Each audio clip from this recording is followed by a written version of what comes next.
I just bought a new house. My kid is obsessed with the crawl space. Part 2. I paused.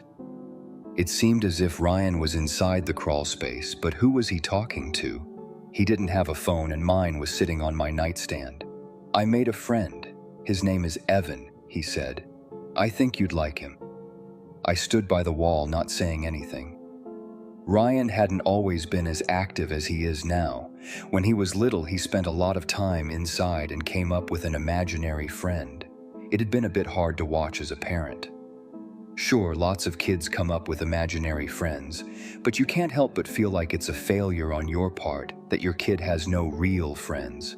I figured that maybe Ryan had brought this friend back to help with the move. I walked over to his bedroom and saw him reading a comic book inside the crawl space. "Hey kiddo," I said, "I'm about to go make dinner. After that, do you want to do a movie night?" Ryan perked up and smiled.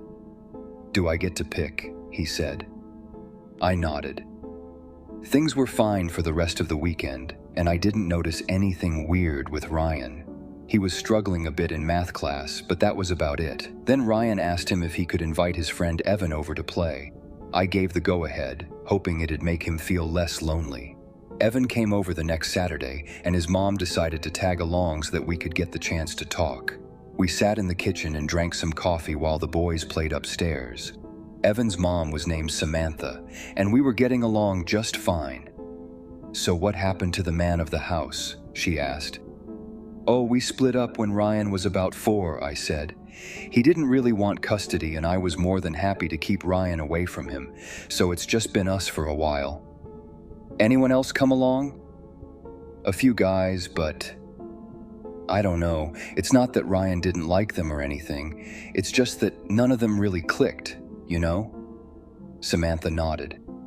"I feel ya. I thought that I wouldn't get with anybody before I met my wife. I did think about dating the guy who owned this house, though." "Oh, you knew him?"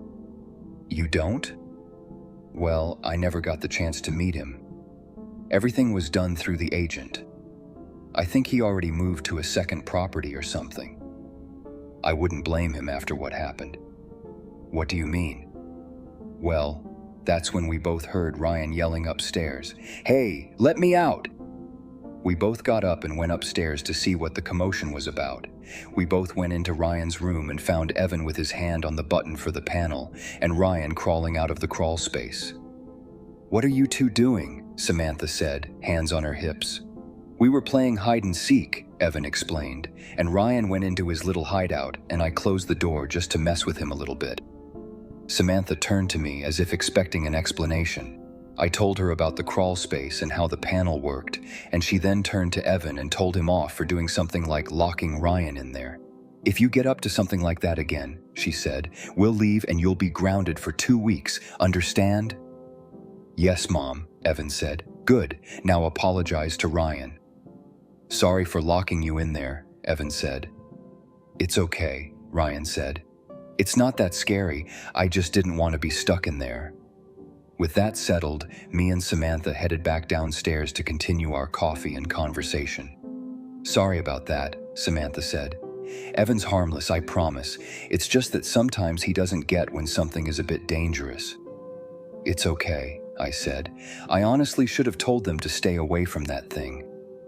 "Why's it there, anyway?" Samantha asked. "Oh yeah, funny story. The last owner had this place custom made and he had it built in for his kids so they'd have a little secret lair. You know how kids are." "Huh," Samantha said. She took a long sip from her coffee. "I wonder if that has anything to do with what happened." "What do you mean?" "Well," she said, "I knew the guy who lived here had a kid. You'd see him at school events, things like that. He had a daughter, about Ryan and Evan's age, but then one day she went missing." "Missing?" "Yeah, apparently it was on a camping trip too," she said. "He went to go get something from a cooler, and when he turned around, she was just gone. They combed through that whole forest trying to find her, but nothing ever turned up. Eventually, the police investigated him for foul play, but there was no evidence that he did anything to her." "When did all this happen?" "Oh, about a year ago, I think," she said. The police got done investigating him about 6 months ago, so I guess he decided to just get away from here. I looked down into my coffee. It was always rough hearing about another parent going through something like that, because one horrible thought always floats to the top of your brain. What if something like that happens to my kid?